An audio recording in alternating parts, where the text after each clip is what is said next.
सद्गुरु कबीर कहते हैं, मनमस्त हुआ फिर क्यों बोले।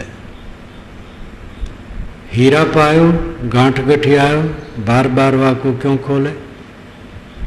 हल्की थी तब चढ़ी तराजू, पूर्व भया तब क्यों तोले। हंसा पायो मान सरोवर, ताल तलैया क्यों डोले। तेरा साहेब है घट भीतर, बाहर नैना क्यों खोले। कहत कबीर सुनो भाई साधो, साहेब मिल गए तिलोले। मनमस्त हुआ फिर क्यों बोले। हीरा पायो गांठ गठियायो, बार बार वाको क्यों खोले। हल्की थी तब चढ़ी तराजू, पूर्व भया तब क्यों तोले। सुरत कलारी भई मतवारी, मदवा पी गई बिन तोले। हंसा पायो मान सरोवर, ताल तलैया क्यों डोले। तेरा साहेब है घट भीतर, बाहर नैना क्यों खोले। कहत कबीर सुनो भाई साधो, साहेब मिल गए तिलोले। मनमस्त हुआ फिर क्यों बोले। जब मन आत्मलीन हो गया तब क्यों बोले।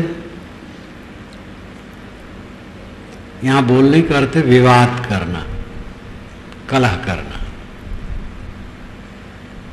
बोलने की एकदम मनाही नहीं है। जबान मिली है, जबान में दो इंद्रियां,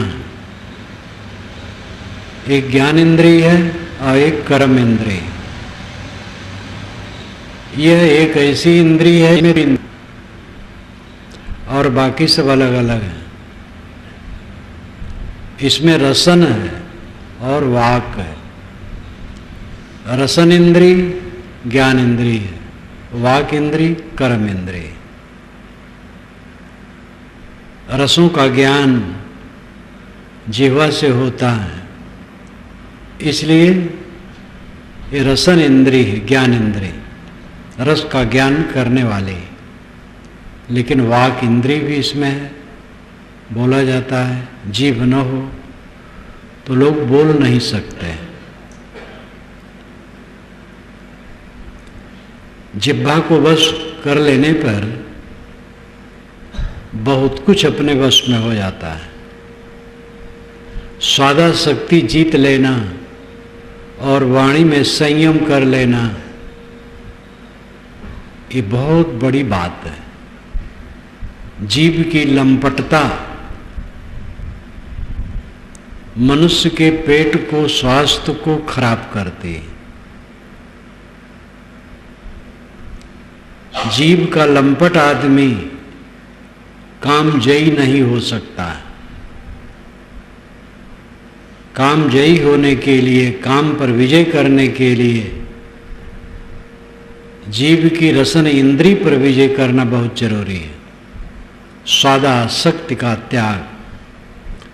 महात्मा गांधी ने अपने 11 व्रतों में अस्वाद एक व्रत माना है।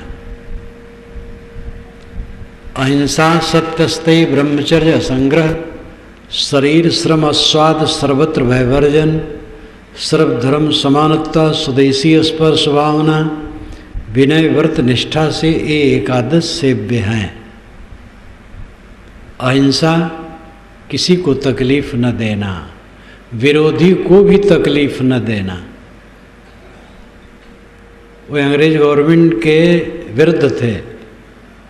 वो कहते थे अंग्रेज यहाँ से चला जाए, भारत हमारा छोड़ दे। लेकिन वह अंग्रेजों की हिंसा नहीं करना चाहते थे, कोई कष्ट नहीं देना चाहते थे, इसलिए अंग्रेज लोग भी उन पर विश्वास करते थे। और इंग्लैंड का एक अंग्रेज ही आकर के महात्मा गांधी फिल्म बनाया। अहिंसा एक ऐसा सद्गुण है जो स्वपक्ष परपक्ष सबको आस्थावान बना देता है। अहिंसा पर उन्होंने खूब सोचा और खूब काम किया। और सत्य का पक्षधर होना, अहिंसा सत्य अस्तेय, चोरी न करना, अहिंसा सत्यस्ते ब्रह्मचर्य, ब्रह्मचर्य का पालन करना। उन्होंने 37 वर्ष की उम्र में ब्रह्मचर्य व्रत ले लिया और उसके बाद फिर अन्य को भी कहने लगे कि देश को आज़ाद करना है, सेवा करना है, तो विवाह नहीं किए हो तो न करो, और कर लिए हो तो पति पत्नी भाई बहन की तरह रहो। असंग्रह, संग्रह न करना, अपने शरीर के लिए अधिक धन न जोड़ना। समाज के लिए हो, देश के लिए हो, घर परिवार के लिए हो, जोड़ना पड़ता है, लेकिन व्यक्तिगत जीवन के लिए अधिक धन न जोड़ना। शरीर श्रम, शरीर से मेहनती होना। अहिंसा सत्यस्ते ब्रह्मचर्य संग्रह शरीर श्रम अस्वाद, स्वाद की चेष्टा न रखना। वे नीम की पत्ती की चटनी खाते थे कुछ दिन, तो भोजन में सब एक साथ बैठते थे, तो उनके पास एक कटोरी में चटनी आ जाए तो पास में एक सज्जन बैठे रहे, वो ललचाएं रोज कि इन्हीं के लिए चटनी आती है, हम लोगों को नहीं मिलती है। तो एक दिन उन्होंने कहा, बापू मुझे भी थोड़ा दे दें। तो उन्होंने हाथ बढ़ाया और उन्होंने निकाल के थोड़ा दे दिया। जब मुख में रखे तो ओ करके भागे, गए बाहर कुल्ला उल्ला के, तो सब हंसने लगे। अद्भुत थे गांधी जी। शरीर श्रम अस्वाद, सर्वत्र भयवर्जन, सब तरफ निर्भय रहना। जो अहिंसा व्रत का पालन करता हो निर्भय रहता है। उन पर दक्षिणी भारत में बम फेंका गया तो पुलिस का पहरा होने लगा। गांधी जी ने कहा कोई पहरा की जरूरत नहीं, छोड़ दो, स्वतंत्र। वे समझते थे शरीर नाशवान है, इसके लिए पहरा। और फिर हुआ, एक व्यक्ति आया जो अपने को बहुत बड़ा महान समझता था, उसने उनको मारा, लेकिन वो अमर है। मारने वाला मर गया, मारने वाला समूह मर गया, वो अमर है। 55 करोड़ रुपया पाकिस्तान को देना था, क्योंकि हमें जंगलात की संपत्ति बहुत मिली थी। 55 करोड़ रुपया कुछ नहीं था, उसी पर लोग और चिढ़ गए और ये काम किए। महात्मा गांधी कह रहे थे कि नहीं दोगे बदनाम होगे, अंत में अंतर्राष्ट्रीय बात जाएगी और देना पड़ेगा, इसलिए दे दो। तो सत्य के पक्षधर थे। सर्वत्र भयवर्जन, सर्वधर्म समानत्या, सभी संप्रदायों में समान बुद्धि रखना। स्वदेशी, अपने देश के लिए निष्ठा होना, स्वदेशी वस्तुओं का उपयोग करना। स्पर्श भावना, छुआछूत की भावना न रखना, मानव मात्र समान है। विनय व्रत निष्ठा से ये एकादश सेव्य हैं। विनय व्रत और निष्ठा से ये 11 व्रत सेवन करने योग्य हैं। तो इसमें अस्वाद पर मुझे याद आया, काम की चीज़ थी, सबको गिना दिया, बहुत लोग तो जानते भी होंगे। जीवा के स्वाद को जीतो और वाणी को जीतो। कटुक वचन मत बोल रे, घट घट में वही साईं बसत है, कटुक वचन मत बोल रे। कट वचन बोलते हो तो हिंसा करते हो। मन मस्त हुआ तब क्यों बोले? जब मन मस्त हो गया, आत्मतुष्ट हो गया, तो विवाद क्यों करें? विजानन विद्वान भवते नातिवादी, ये श्रुत वचन है। विजानन विद्वान, जो अच्छी तरह से जान लिया सत्य को, भवते नातिवादी, वो अतिवादी नहीं होता है, बढ़ कर बात नहीं करता है। मनमस्त हुआ फिर क्यों बोले? हीरा पायो गांठ गठियाओ, बार बार वाकू क्यों खोले? हीरा मिल गया, गांठ में बांध लिया, उसको खोल करके दिखाने और प्रदर्शन करने की क्या आवश्यकता है? बोध और रहनी ये दो हीरा हैं। स्वरूप बोध और अंतर्मुखता। स्वरूप बोध, अपने रूप का बोध, अपने पदार्थ का बोध। स्वरूप में दो पद है, एक स्व एक रूप। स्व नाम खुद, रूप नाम पदार्थ, खुद का पदार्थ। खुद का पदार्थ क्या है? आत्मा। और कुछ खुद का पदार्थ नहीं। सब पदार्थ माटी, पानी, आग, हवा के कणों का जोड़ है, जो बन बिगड़ रहा है, जिसमें हमारा मोह है। वो माटी, पानी, आग, हवा के कणों का जोड़ है। वो सब अनात्म है, अनित्य है। मेरा पदार्थ तो स्वयं सत्ता है, शुद्ध चैतन्य, मैं हूं। ये आत्मबोध हीरा है, आत्मा हीरा है। हीरा तो पत्थर है, हीरा में क्या रखा है? और पत्थर ही नहीं है, कोयला है। अंततः बस वही है, मिट्टी, पानी, आग, हवा के कणों का जोड़। लेकिन दुनिया में उसका महत्व है, चिकना है, ठोस है, चमकता है। शौकीनों के लिए, धनवानों के लिए फैशन में उपयोग होता है। अब कहीं कहीं मशीनों में भी लगता है, वो घिसता नहीं। हीरा ही से हीरा कटता है, दूसरी चीज से नहीं। इसलिए अब यंत्रों में भी लगता है, वो काम करता है। उदाहरण जितने दिए जाते हैं वो सब छोटे होते हैं। संसार सागर, संसार का उदाहरण सागर से दिया जाता है। सागर कुल्ला भर पानी है संसार के सामने। संसार अनंत है, देश काल अनंत है, और अनंत देश काल में व्याप्त संसार है। और सागर उसके सामने एक कुल्ला भर पानी। लेकिन आखिर उदाहरण दे किसका? सागर से बड़ा तो और उदाहरण नहीं है, इसलिए संसार सागर कहा जाता है।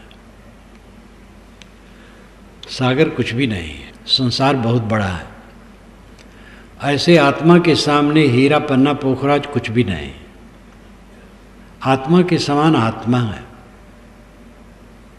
गगनम गगनाकारम, सागरम सागरोपमम।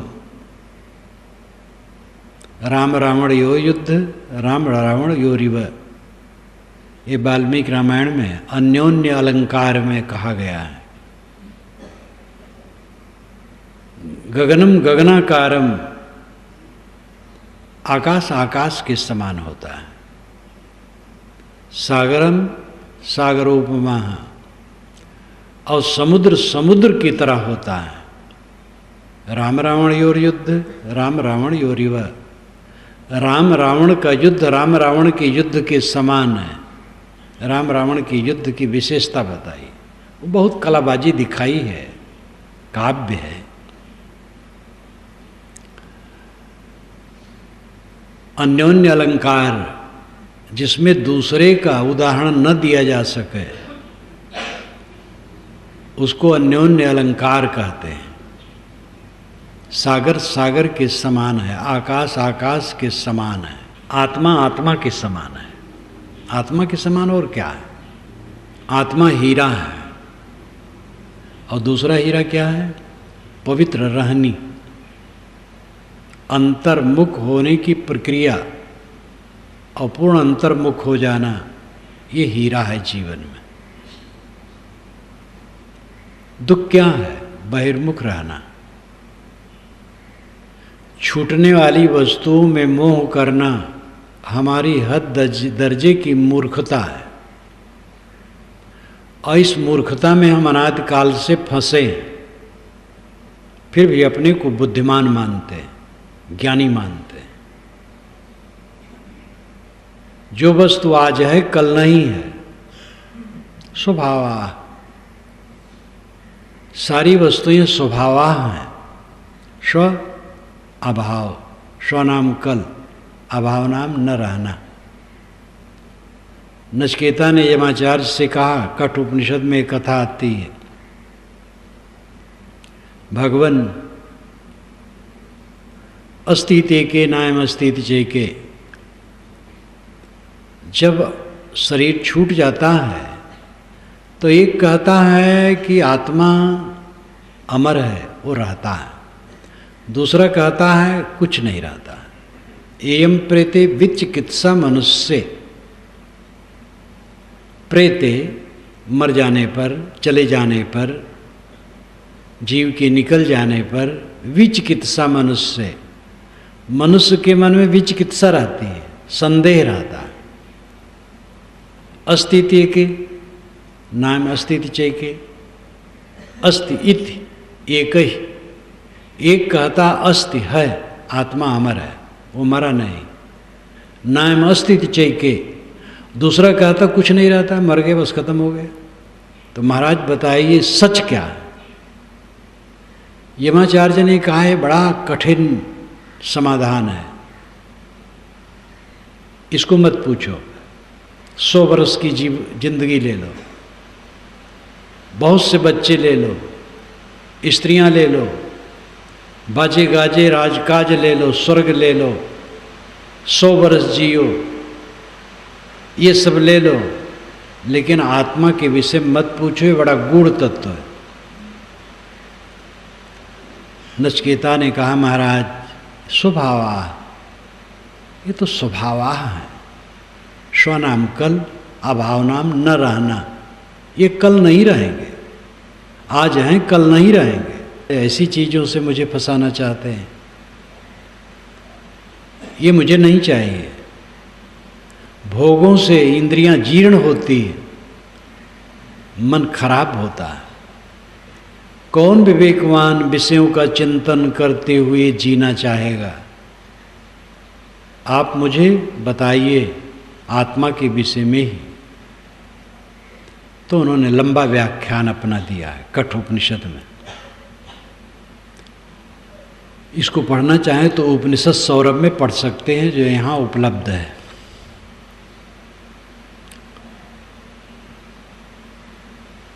पूर्व एकादश द्वार मजस्यावक्र चेतसा अनुष्ठाय न सोचत विमुक्तश्च विमुच्यते एतत् वैतत्।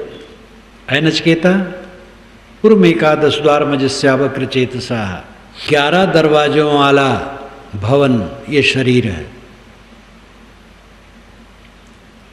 और इसमें एक अज अवक्र चेतन निवास करता है। अज है, अजन्मा है, नित्य है। अवक्र है, शुद्ध सरल है। चेतसा चैतन्य, वह निवास करता है। अनुष्ठाय न सोचत, जो इसका अनुष्ठान कर लेता है, आत्मा की उपासना में लग जाता है, आत्मानुसंधान में लग जाता है, न सोचत, फिर वो चिंता नहीं करता है। दुनिया की वस्तुओं की चिंता करना, जो आज है कल नहीं है, बेवकूफ़ी की बात। न सोचत विमुक्तश्च, वो जीवन भर मुक्त रहता है। अविमुच्यते, जब शरीर छूट जाता है सदा के लिए मुक्त हो जाता है। एतत् वैतत्। ऐ नचिकेता, जिसके विषय में तूने पूछा है वो यही आत्मा है। आत्मा हीरा है, वही अपना धन है, अपना स्वरूप है, जो देह से अतीत है, प्राण से अतीत है, मन से अतीत है, बुद्धि से अतीत है, अहंकार से अतीत है, शुद्ध चेतन है। और रहनी क्या है? अपने को समेटने की प्रक्रिया, चारों तरफ से अपने को लौटा लेने की प्रक्रिया, ये रहनी की साधना। और पूर्ण अंतर्मुख हो जाना, आत्मसंतुष्ट आत्मतृप्त हो जाना, ये रहनी है, ये हीरा है। जो इसको पा गया, गांठ में गठिया लिया, हृदय में धारण कर लिया, बार बार को क्यों खोले, क्यों उसका प्रदर्शन करे? विवेकवान प्रदर्शन नहीं करते, सत्पात्र के सामने बता देते हैं। अमृत केरी पूरिया बहुविधि दीन छोर, आप सरीखा जो मिले ताहि पियावो घोरी। साहब कहते हैं अमृत की पुड़िया, अमृत की गठरी मैंने हर प्रकार से खोल के रख दी है और घोल करके तुम्हें पिला दिया है। अब आप सरीखा जो मिले, आप जैसे सत्पात्र हैं, जिज्ञासु हैं, मुमुक्षु हैं, आप ही जैसा और कोई मिले तो उसे भी घोर के पिला दो। कबीर साहब में साधु शाहीपन बहुत था, सादा वचन कहना, सिमट के रहना, अन्याय को नहीं सहे, सबका अन्याय सबका कह डाले, लेकिन उनको कोई गाली दे कोई उत्तर नहीं, सिर झुका लेने वाले संत थे और क्रांतिकारी थे। क्रांतिकारी का अर्थ होता है आगे बढ़ते जाना, क्रांति, आगे बढ़ने की प्रक्रिया क्रांति, न रुकना, न फंसना, न उलझना, न अटकना। कबीर साहब संत थे, आध्यात्मिक पुरुष थे, लेकिन समाज की बुराइयों को देख के वो चुप नहीं रहे, काम उनका बन जाता, न कहते कुछ। कौन ब्राह्मण है, कौन शूद्र है, कौन किसको बुरा भला कहता है, कौन किसको क्या अधिकार नहीं देता, क्या मतलब? अपना मन समेटो, शांति लो। लेकिन उनको ये सहन नहीं हुआ। आदमी आदमी में भेद, हाण चाम का ढांचा सबका शरीर, और सबके अंदर में शुद्ध चेतन तत्व, मौलिकता में कोई अंतर नहीं, और जन्म सिद्ध पूज्य बने बैठे हैं कि हम जन्म से ही ऊंचे हैं। ये दादागिरी, ये राजनीति, पूरी राजनीति रही है। जन्म से हम पवित्र हैं और तुम जन्म से अपवित्र हो। घोर षड्यंत्र भरा विचार, और इसको उन्होंने ऐसा विदीर्ण किया है, कोई मुरव्वत नहीं, सीधा सीधा।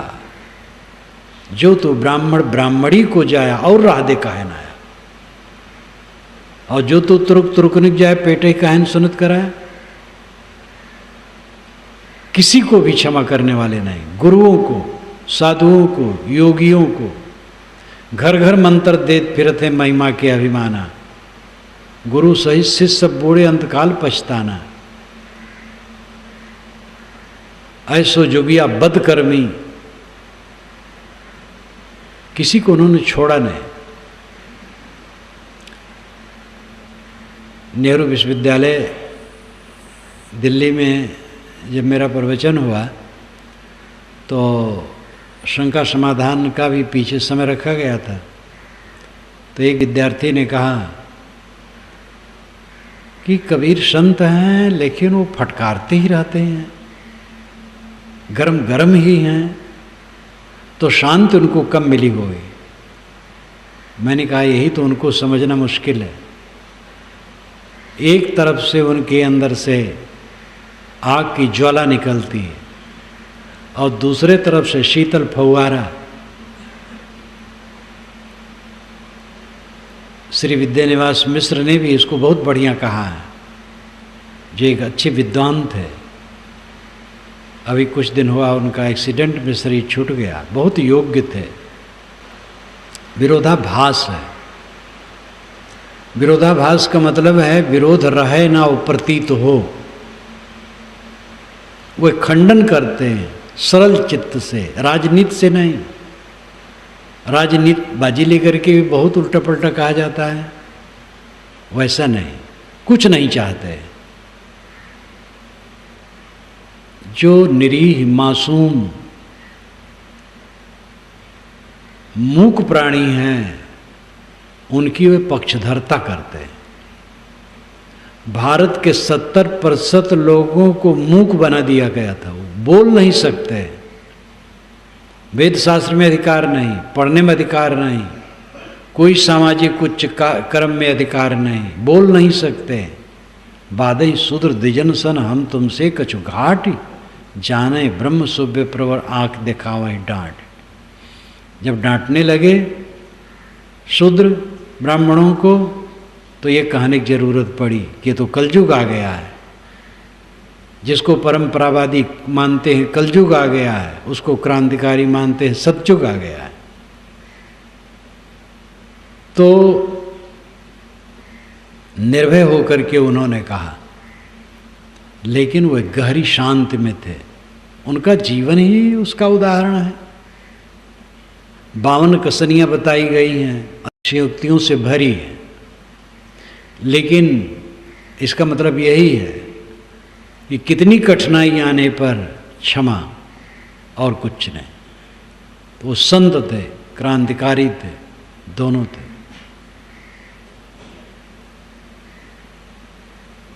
आत्मज्ञान और पवित्र रहनी ये हीरा है। इसको जो पा गया अपने में पचावे, पात्र कोई हो उसको ही बता दे, प्रदर्शन में न पड़े, दिखावा में न पड़े। हीरा पायो गांठ गठियायो, बार बार वाको क्यों खोले। हल्की थी तब चढ़ी तराजू, पूर्व भया तब क्यों तोले।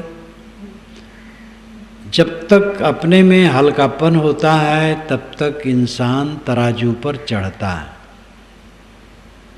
और जब पूरा हो जाता है तब तौलता नहीं। इसका लाक्षणिक अर्थ है कि जब तक अपने में अधूरापन रहता है तब तक हम दूसरे से अपनी तुलना करते हैं, हम सबसे बड़े हैं। बात करते करते ऐसा सिद्ध करना चाहेंगे कि अगले से बड़े हैं। किसी बड़े की बड़ाई हो रही है तो सहन नहीं होता। हाँ, उनमें तो यह है, लेकिन ये बड़ा भारी दोष है। दूसरे से अपने को श्रेष्ठ बताने की चेष्टा, ये तौलने की प्रक्रिया है। ये अधूरेपन का लक्षण है। दूसरे से तुलना करने की क्या जरूरत है। अपने आप में सब अद्वितीय है। राम राम है, श्याम श्याम है। न राम श्याम हो सकते हैं, न श्याम राम हो सकते हैं। सब अपनी जगह पर महान है। अपना काम करना है। सारी महानता औपाधिक है, संयोग जनित है, जो धुल करके खत्म हो जाने वाली है। सारा रंग रोगन झूठा है। ये दिव्य दृष्टि जिसकी रहेगी, कौन सी अहंता ममता करेगा। साधु भक्त कितने अहंकारी हो जाते हैं। ज्ञान की बात करने लगे, कुछ सद्गुण आ गया, साधना करने लगे, भक्त भी कुछ अहंकारी हो जाते हैं। साधु तो और, क्योंकि वो पूजे जाने लगते हैं। कितने तो यही समझते हैं साधु वेश पुजवाने के लिए है, और जल्दी जल्दी साधु वेश मिले और पुजवाऊं। और साधु वेश हो जाने के बाद तो बस एक ही काम है, लोगों से पुजवाऊं। महाअज्ञान है। साधु वेश एक सरल वस्त्र है। साधना में सरलता है, पहनने ओढ़ने में सरलता है, एक सात्विक भाव उत्पन्न करने वाला है। लेकिन विवेक न हो तो कपड़ा क्या करेगा। कायर आदमी के हाथ में तलवार दे दी जाए, तलवार क्या करेगी जब वो खुद कायर है। जब तक अपने आप में वैराग्य न होगा, ये कपड़ा क्या करेगा? पुजवाने के लिए साधु वेश समझना हद दर्जे की मूर्खता है। साधु वेश धर करके विनयी हो जाना चाहिए, और विनम्र और निष्काम।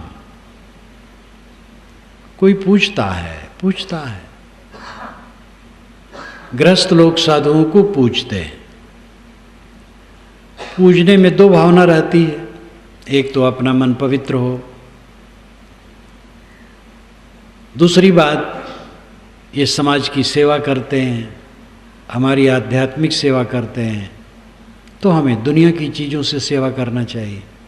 हम दुनिया की चीज़ पैदा करते हैं, लौकिक वस्तु पैदा करते हैं, और यह आध्यात्मिक साधना में रहते हैं और आध्यात्मिक शिक्षा देते हैं, तो हमारा काम है कि जो हमारे पास है उससे सेवा करो। तो अंतःकरण शुद्ध के लिए और फिर इसके साथ सेवा करना चाहिए, इस दृष्टि से करते हैं। अपने ही को मान लेना कि हम पूजे जाने के लिए हुए हैं, हद दर्जे का अज्ञान है। साधु सावधान, साधु ब्रह्मचारी। साधु कह देने पर ब्रह्मचारी लोग भी समझ लें, छोटे बड़े ब्रह्मचारी सब। विनम्र रहो सदैव,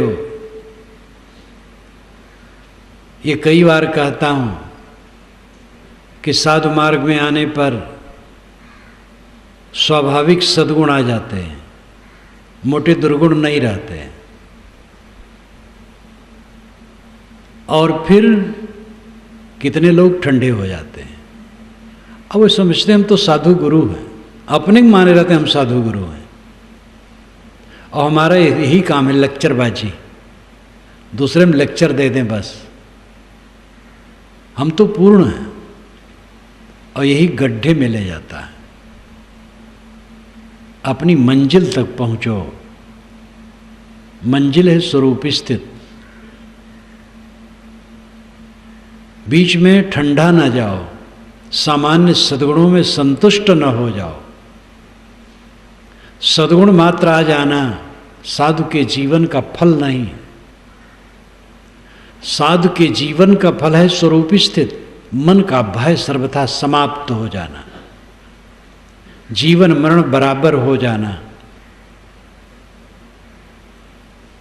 अंतिम स्थिति में रम जाना। ये साधु की साधुता है। इसलिए साधु बीच में ढील न हो।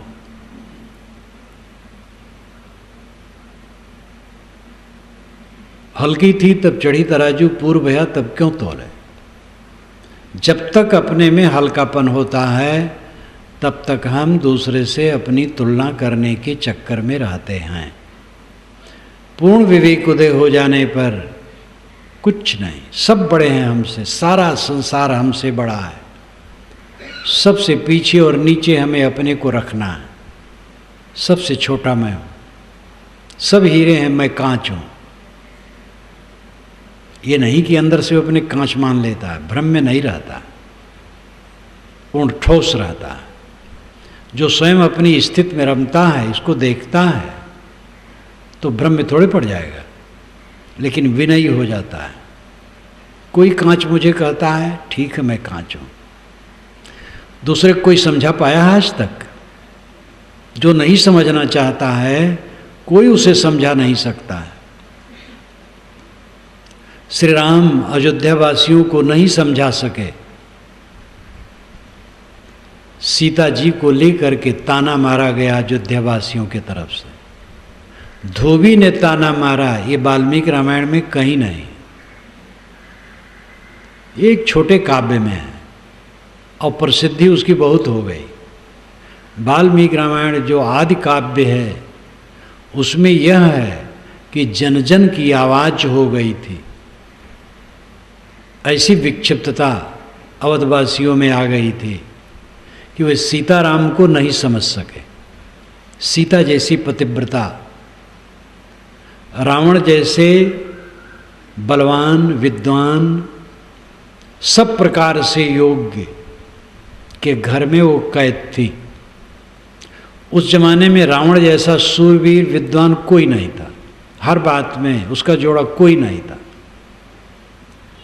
और रावण बारंबार समझाता था कि तुम मेरी पत्नी बन जाओ, ये सारी मेरी पत्नियां तुम्हारी सेवा करेंगे, बड़ा बड़ा प्रलोभन देता था।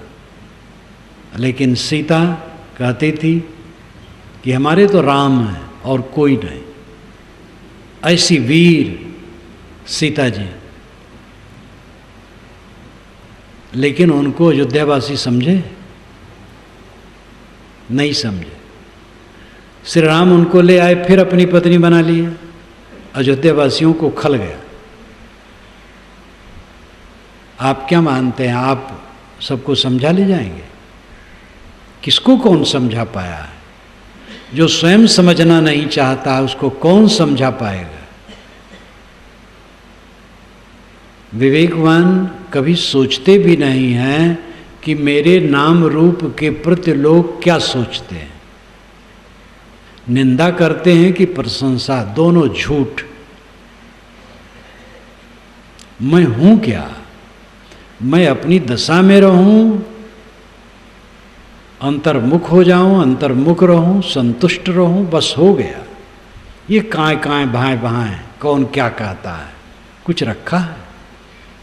गत वर्ष की बात, 10 वर्ष पूर्व की बात, 20 वर्ष पूर्व की बात, 30-40 वर्ष पूर्व की बात, 60 वर्ष के पूर्व की बात आज कुछ है? कल वाली बात आज कुछ है? सब भागा जा रहा है। किस बात को लेकर के हर्ष शोक है? विवेकवान सदैव अंत को देखता है, इसलिए उसके मन में कोई स्पंदन नहीं, कोई कंपन नहीं, कोई चंचलता नहीं, दृढ़ स्थिर धीरा। कश्चित धीरा प्रतिज्ञात्मानमैक्षता वृत्ति चक्षु अमृतत्वमिच्छन। कोई विवेकवान पुरुष धीर, ऐसे पुरुष को धीर कहा गया। सब आदमी बहिर्मुख हैं, बाहर के विषयों में प्रलुब्ध हैं। कश्चित धीरा, कश्चित नाम कोई धीर पुरुष प्रत्यक आत्मन ऐक्षत, भीतर अपनी अंतरात्मा को देखते हैं, अपने आप को देखते हैं, अपने आप में स्थित होते हैं। ऐसी जगह पर धीर शब्द का प्रयोग श्रुतिवाणी में, बुद्धवाणी में, पुराने शास्त्रों में आता है। धीर, धीर वह है जो डिगे न, जिसमें कंपन न हो, चंचल न हो, स्पंदन न हो, चंचलता न हो। निंगते, गीता कहती निंगते न इंगते, इंगन कंपन। निंगते न इंगते, नहीं चंचल होता। ये अंतिम स्थित है। क्या सुख मिला, क्या दुख मिला, क्या सम्मान मिला, क्या अपमान मिला? कुछ नहीं, सब पानी की धारा की तरह बह जाने वाला है। इसलिए वो तुलना में नहीं पड़ता है। सब बढ़िया हैं, सब अच्छे हैं, और पूरे संसार की करुणा मेरे ऊपर है। कोई मेरी बुराई नहीं करता। मुझे अपने को देखना, मैं क्या हूं बस। हल्की थी तब चढ़ी तराजू, पूर्व भया तब क्यों तोले।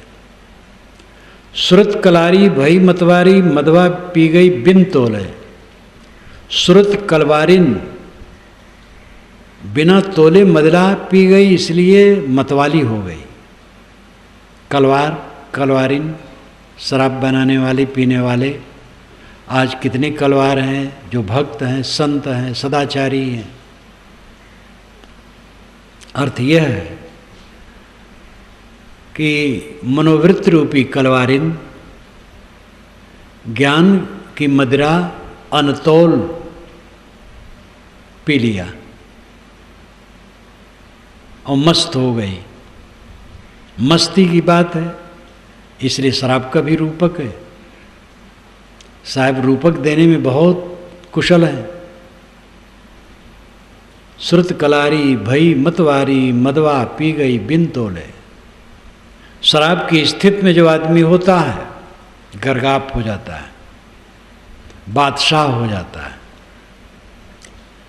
लेकिन जब उतरता है तब दरिद्र हो जाता है, दुखी हो जाता है। नशा रहता तब भी उसकी स्थिति अच्छी थोड़े रहती है, दिमाग चढ़ा रहता है। शराब छूना भी नहीं चाहिए, लेकिन ये ज्ञान का शराब, वैराग का शराब, भक्ति का शराब, जिसका फल होता है कि कुछ मेरा नहीं है, कोई मेरा नहीं, ये पक्की निश्चयता, सारी अहंता ममता समाप्त। जिसकी सारी अहंता ममता समाप्त हो गई, उसके मन में कौन सी पीड़ा रहेगी।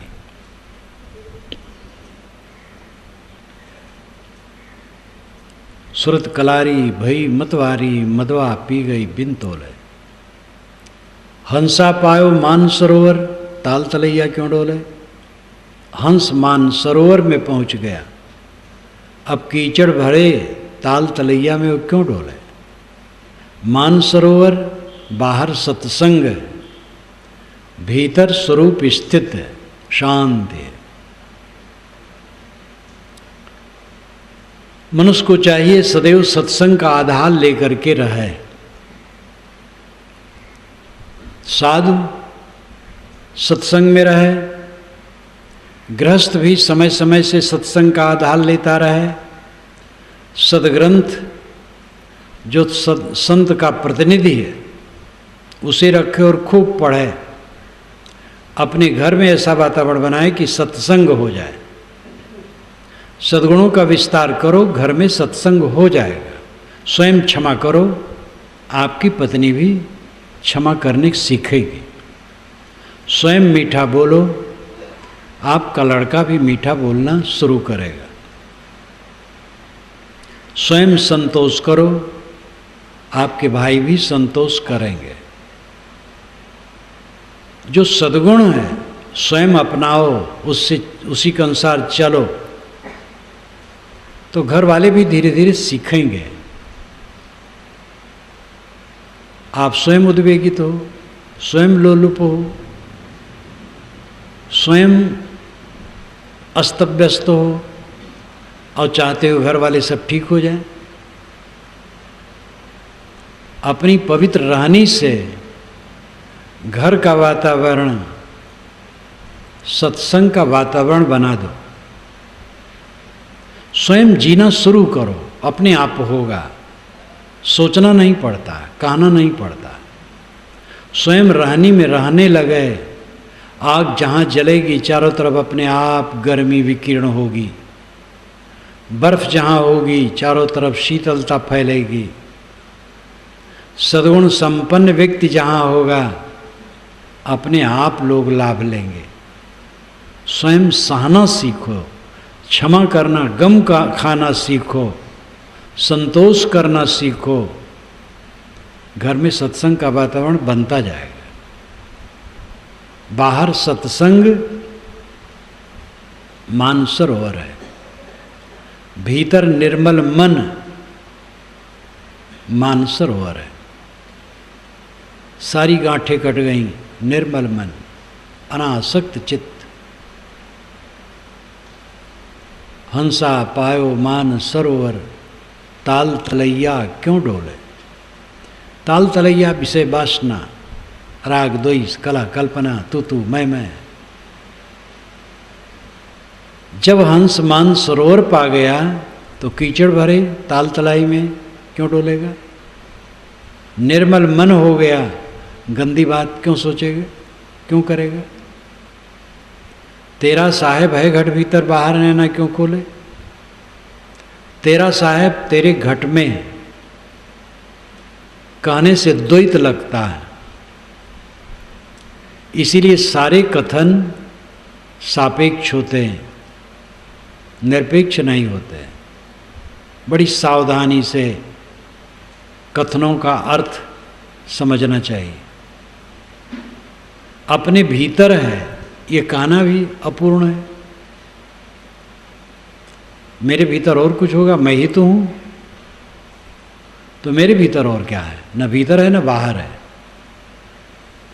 कहने का तरीका भर है। मेरे भीतर है इसका अर्थ होता है शरीर के अंदर है। शरीर के अंदर भी देहोपात से कहा जाता है। आत्मा न शरीर के अंदर है न शरीर के बाहर है, वो अपने आप है। बाहर भीतर क्या? इन सारे शब्दों का अर्थ यही हुआ कि जिसको पाना है वो स्वयं हो, परमात्मा पाना है, आप स्वयं परमात्मा हो। ब्रह्म अल्लाह खुदा गॉड पाना है, आप स्वयं वो हो। निर्वाण और मोक्ष पाना है, परमानंद पाना है, वो आपका स्वरूप ही है। तेरा साहेब है घट भीतर, बाहर नैना क्यों खोले? बाहर चकर चकर क्या देखते हो? अंतर्मुख हो जाओ। कल मैंने कहा था, खुले नयन हंसी हंसी पहचानो, सुंदर रूप निहारो। आवाज साहब कहते हैं बाहर नैना क्यों खोले? इसमें विरोध नहीं है। उसमें सगुण उपासना, इसमें निर्गुण उपासना है। जब बाहर आंखें खुलें समझ लो सब प्रभु हैं, सब परमात्मा हैं, सब सजाती हैं, मेरे समान है, सब परमात्मा। आंखें बंद करो, अपनी अंतरात्मा में स्थित हो जाओ, बाहर खोलने की जरूरत नहीं। भीतर परमात्मा है, बाहर परमात्मा है। ये कथन इसी ढंग से सच है। भीतर यानी शरीर के भीतर स्वसत्ता मैं हूं, वही परात्मा है और परमात्मा है, वही ब्रह्म है। बाहर जो लोग दिखाई देते वो भी सब ब्रह्म स्वरूप हैं, राम स्वरूप हैं, आत्म स्वरूप हैं, सब सजाते हैं। ऐसी मनोभावना तत्र का मोह का शोक एकत्तम अनुपश्यति,